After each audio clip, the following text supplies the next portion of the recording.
চলে এসেছি আর খেলার খবর চ্যানেলে বিগ আপডেট নিয়ে। তো চলো বন্ধুরা, খুব গুরুত্বপূর্ণ আপডেট নিয়ে চলে এসেছি। ফুল ভিডিওটা দেখতে থাকো, স্কিপ করবে না। স্কিপ করলে ভিডিওর মধ্যে অনেক কিছু মিস করবে। এবং এই খেলার খবর চ্যানেলে যারা নতুন আছে অবশ্যই খেলার খবর চ্যানেলটা সাবস্ক্রাইব করে পাশে থাকো। পাশে থাকা বেল ঘন্টাটা ঢং করে বাজিয়ে দাও।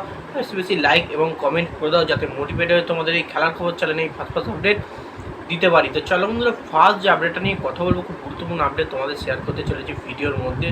তো ফার্স্ট আপডেটটাই হচ্ছে এমবিএসজি শিবিরের কোচ পানাজিওটিস কিন্তু বড় মন্তব্য করলো। বেসিক্যালি কাল ম্যাচ শেষে তোমরা নিশ্চয়ই জানো, মোহনবাগান নর্থ ইস্ট খেলা ছিল ট্রাইবেকারে বিশাল ক্যাথে, সে দুটো সেপে কিন্তু মোহনবাগান ফাইনালে যায়।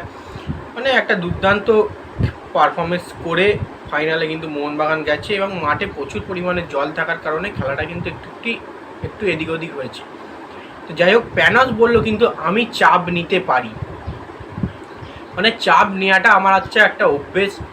এমবিএসজি শিবিরের কোচ পানাজিওটিসের চাপ নেওয়া হচ্ছে একটা অভ্যেস, এবং চাপের ওপর থেকেই টিম নামিয়ে ম্যাচ বার করাই হচ্ছে আমার একটা ট্যাকটিক্স। তো বেসিক্যালি তিনি সেটাই বললো, চাপ আমার নেওয়া অভ্যেস আছে, চাপ আমি নিতে পারি, চাপ নিতে ভালোবাসি, এবং চাপের মধ্যেই কিন্তু দলটাকে পুরোপুরি ফাইনালে নিয়ে গেছি।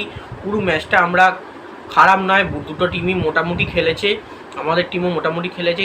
মাঠে প্রচুর পরিমাণে জল থাকার কারণে কিন্তু ম্যাচটা সেই লেভেলের হয়নি, কিন্তু টাইব্রেকারে গিয়ে কিন্তু ম্যাচ জমে গেছিলো। এবং আমাদের গোলকিপার বিশাল ক্যাথকে অবধারিত দুটো সেভ দিয়েছে, ওকে থ্যাংক ইউ জানাবো দলকে জিতিয়ে ফাইনালে নিয়ে যাওয়ার কারণে। তো সেক্ষেত্রে তিনি এমনটাই বললেন, কোচ পানাজিওটিস, চাপ কিন্তু আমি নিতে পারি। তো নেক্সট যে আপডেটটা নিয়ে কথা বলবো সেটা হচ্ছে খুব গুরুত্বপূর্ণ আপডেট, সেটা হচ্ছে এমবিএসজি শিবিরের গোলকিপার বিশাল ক্যাথকে নিয়ে। তো বিশাল ক্যাথ হচ্ছে কিন্তু ভারতের সব গোলকিপারের বাপ। মানে হোয়াট এ পারফরমেন্স বিশাল ক্যাথ। মানে আমি প্রথম থেকে কবে থেকে বলে আসছি যে বিশাল ক্যাথকে ভারতীয় দলে গোলকিপিংয়ের জায়গায় সুযোগ দিক, এবং কবে থেকে আইএসএল দেখছি তবে থেকে কিন্তু বিশাল ক্যাথ কিন্তু মোহনবাগানে জবে থেকে গোলকিপিং করছে বিশাল ক্যাথ, তবে থেকে কিন্তু গোলকিপিংয়ের ভারতের সেরা হচ্ছে গোলকিপার বিশাল ক্যাথ। মানে বিদেশে যে সমস্ত গোলকিপারগুলো সেভ দেয়, ঠিক তেমনই সেভ কিন্তু বিশাল ক্যাথ দেয়। এবং টাইব্রেকার মানেই মোহনবাগান জিতবে, এটা কিন্তু একরকম পুরোপুরি অভ্যেস হয়ে গেছে, যেহেতু গোলকিপিংয়ের তলায় বিশাল ক্যাথ বাজ পাখি আমাদের রয়েছে। তো সেক্ষেত্রে ওয়ার্ডে সেভ, দুটো বলকে দুর্দান্ত জাজেস করে কিন্তু দুটো পরপর সেভ দিয়ে পুরোপুরি নর্থ ইস্টকে বধ করে দিয়েছে বিশাল ক্যাথের একাই 100। বিশাল ক্যাথের এই একটা হাতে কিন্তু পুরোপুরি নর্থ ইস্টকে টুর্নামেন্ট থেকে বিদায় জানিয়ে দিয়েছে। তো সেক্ষেত্রে অবশ্যই বিশাল ক্যাথ সব গোলকিপারের বাপ বলেছি, এটা একদম সঠিক কথা, একটু তোমরা কমেন্টে জানিয়ে দিও। তো নেক্সট যে আপডেটটা নিয়ে কথা হলো, খুব গুরুত্বপূর্ণ আপডেট, সেটা হচ্ছে এবার কিন্তু ডুরান্ড কাপ ফাইনালে ডার্বি, আবার সেই মুখোমুখি মোহনবাগান ইস্টবেঙ্গল চাইবে তাদের প্রথম ম্যাচ হারার রাগটা পুষিয়ে নিতে ফাইনালে হারিয়ে। মোহনবাগান চাইবে কিন্তু আবারও একবার ইস্টবেঙ্গলকে হারিয়ে, ডার্বি হারিয়ে চ্যাম্পিয়ন হতে। এর আগে কিন্তু আমরা দেখেছি মোহনবাগান ইস্টবেঙ্গল ডার্বি হয়েছিল ফাইনালে ডুরান্ড কাপে।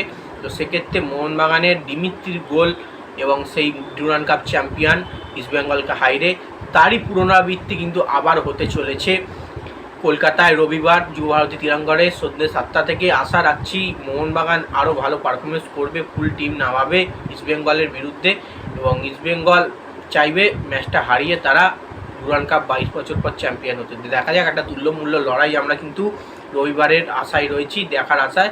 কারণ ডার্বি মানে তোমরা বুঝতেই পারছো কতটা উত্তেজনা থাকবে, তার উপর আবার ফাইনালের ডার্বি। তো দেখা যাক কোন দল বাজিমাত করতে পারে লাস্টে। এবং নেক্সট এবং লাস্ট আপডেট যেটা নিয়ে কথা বলবো, খুব গুরুত্বপূর্ণ আপডেট, সেটা হচ্ছে আইএসএল নিয়ে কিন্তু ঘোষণা এসে গেল। আইএসএল হবে কবে হবে ডেট, তো আইএসএল কিন্তু 10ই অক্টোবর হবে। আইএসএল 4 সেপ্টেম্বর হওয়ার কথা ছিল, পিছিয়ে গিয়ে 10ই অক্টোবর কিন্তু আইএসএল হতে চলেছে। এবং 13টা ক্লাব নিয়ে কিন্তু আইএসএল হবে, 14টা ক্লাব নিয়ে আইএসএল হবে না। ডায়মন্ড হারবার এফসি কিন্তু পুরোপুরি বাদ গেছে। তো তোমরা নিশ্চয়ই জানো আগের বছর থেকে ডায়মন্ড হারবার এফসি আইএসএলে ইমপ্রুভমেন্ট করেছিল। তো ডায়মন্ড হারবার এফসি আইএসএল খেলবে না, এবং 13টা ক্লাব নিয়ে কিন্তু আইএসএল হতে চলেছে।